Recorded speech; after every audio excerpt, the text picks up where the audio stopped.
obviously you want any loss back. This was a game that you guys were up and they made that run and they out-rebounded and all that, but they're minus Battle, I think. I don't know if Khalif Battle is going to play, but just what do you think about the L's this time around? I thought you were asking about the last game. So Oh, we out-rebounded them. No, you did a great job last game. Yeah, going into Temple, you know, you go back, that's the second game of league play.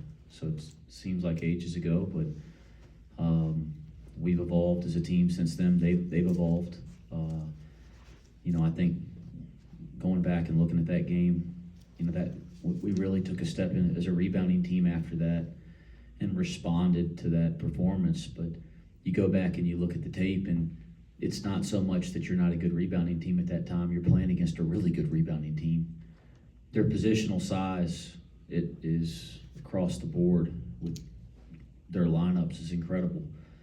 You know, you're looking at the times out there, you know, the 2 guard is 6'6", you know, and everybody else gets bigger and bigger. So it's, they're a great defensive team. They're in great position defensively, and they're a great ball pursuit team, which is why they do such a nice job on the glass and make it hard to score. Look at some of the numbers. They do such a good job at defending from 2, and they make it hard to score from 3 as well with their length. So, yeah, we're both different teams, or we both teams that have evolved since back in early January. I think it was January 1st.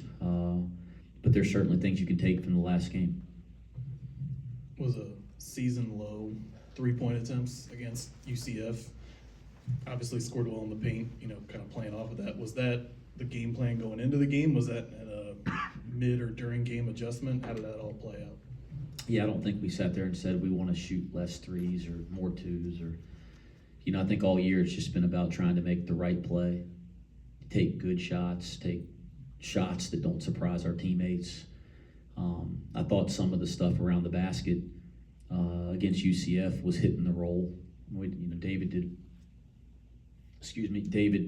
did such a nice job of hitting the roll man and the ball screen, especially late in the game. You know, there were some good back to the basket possessions for Kalu that day, and I think Odie had one. So there is some stuff. There's some times that they were really extending their pressure, and we were able to go kind of a high screen and roll. We were able to kind of get the ball downhill.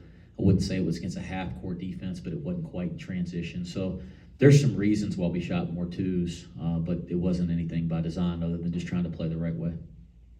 Any update on how Vic responded to the warm-ups, first real extended floor time since he had that injury a couple weeks ago? Not really, just because we haven't. He didn't respond poorly. He didn't get any setbacks. I don't know, you know, how much was said publicly or not. I can't remember, but he wanted to play. He just hadn't practiced at all going into the UCF game. So he's trying to convince me and the rest of our staff and our medical staff that he could play. And I think medically he was cleared to play, but I just thought that would have been unwise to play somebody that hasn't practiced at all and just put him at maybe a higher risk to re-injure it. You know, he's not in shape. You know, he hasn't gone through any of the game plan. So I thought it was the right decision, and I hope that means he'll be able to play well on Wednesday night, but we'll know more after practice and after shoot around and warm-ups tomorrow.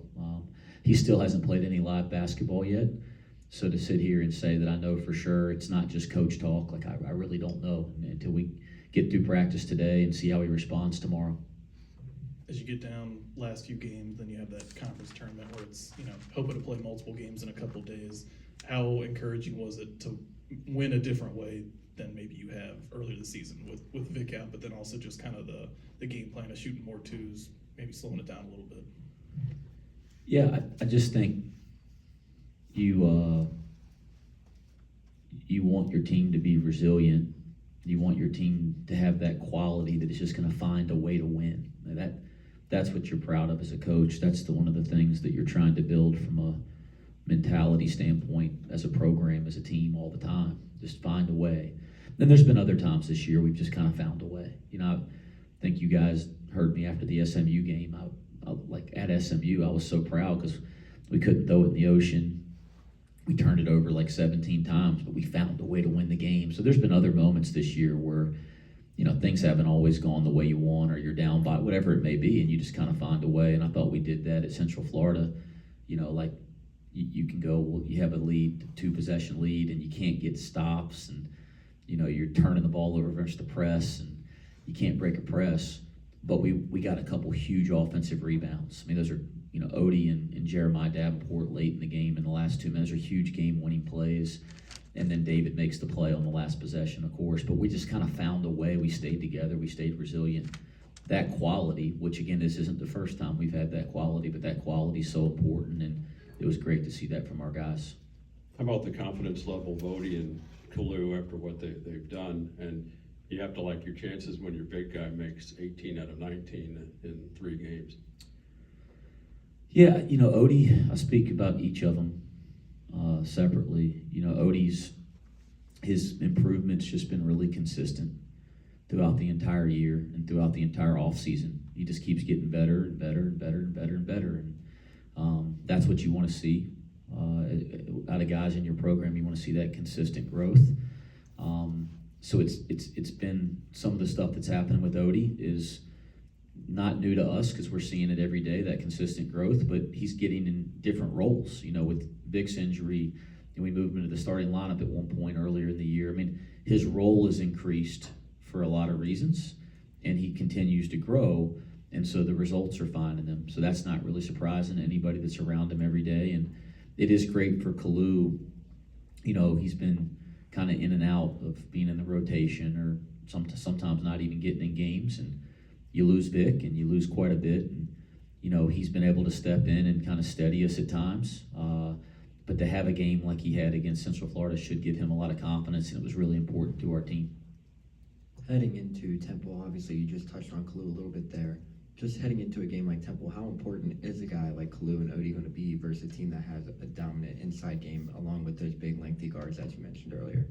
Yeah, the ability to match their physicality, not just in rebounding, but rotating to the ball and loose balls and, altering shots and taking charges and having presence around the rim. And I could keep going on and on. That's a huge key in our league every night. It's obviously a huge key against one of the best teams in our league at those things, and Temple is. So, the more size, length, depth that we have, and that's what you get. Hopefully you get Vic back and he's healthy, and now it's not like you move somebody out of the lineup. Now you got some more depth and some more size and some more front court play. You are at 18 wins, Coach, is the number you finished with last year. As you try to start to take incremental steps of rebuilding this program, is getting to 20 wins, is getting more wins than last year? Are these small markers you're looking for as a coach to help kind of put that carrot out there for the guys to see success? In some ways, maybe, but not really. I think maybe we evaluate that at the end of the regular season. Today it's about practice, and people hear that and they go, "That's just coach talking." And that's not. It's real. I mean, today it's about practice. I don't care about how many damn wins we have or we don't. And then it's about trying to beat Temple on Wednesday night. And then whenever that's over, wake up the next day and it's about the next practice and the next game. And whenever that's over, wake up the next day. And it sounds boring and cliche, but I really think we got to try to stay in the moment.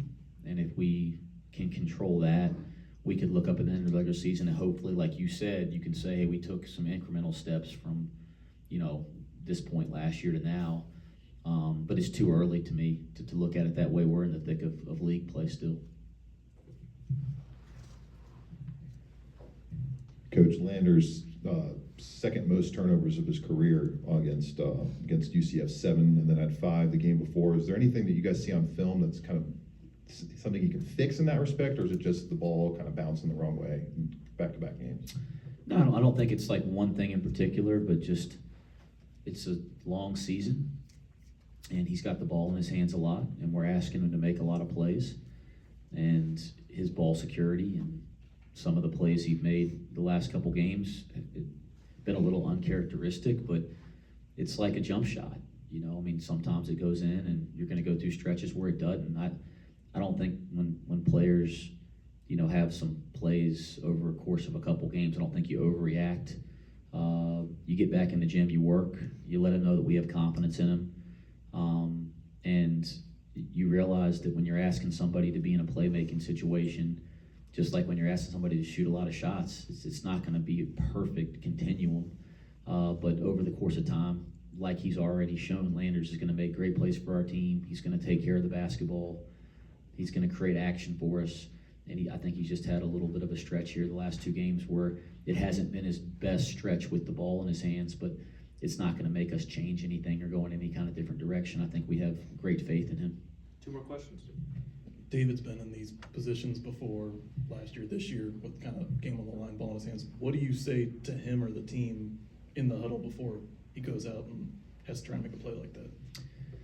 Well, I didn't want to call timeout because I just kind of believe like you don't ever call timeout if you know what you want and you have the right pieces out there to do what you want.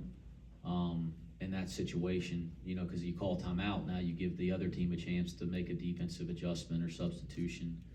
But we couldn't get the ball into his hands. We tried, which was fine. You want to be conservative with the ball in that situation too. But he tried to make a break. They denied him the ball. We just kind of couldn't get it there, and I didn't think we looked organized.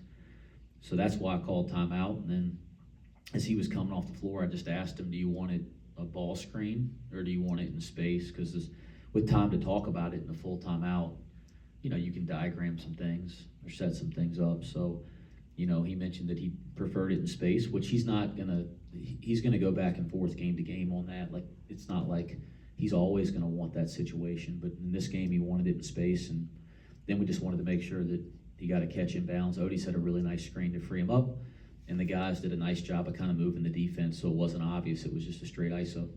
So 9 times out of 10, you would not call timeout? I wouldn't say a number on it. I think it's, if I feel like we are organized and, again, the people that we want in the game are in the game, we can get to what we would get if we would have called timeout. There's no reason to let the defense set up or talk about what you're going to do. So that's kind of my philosophy, but it doesn't mean you're always going to be able to do those things. And so if I feel like if I'm going to call a timeout in that situation, I'm going to call it for a reason. Whether that's I want to substitute or I want to get people in different places, and I know we can't get there without a timeout. That's why I would call a timeout. But if I feel like we could do it without the timeout, I would do that 10 out of 10 because I don't want the defense to be able to make any adjustment or the other coach to be able to make an adjustment. Everybody good? All right, thanks, Coach. Thank you. Waiting for us.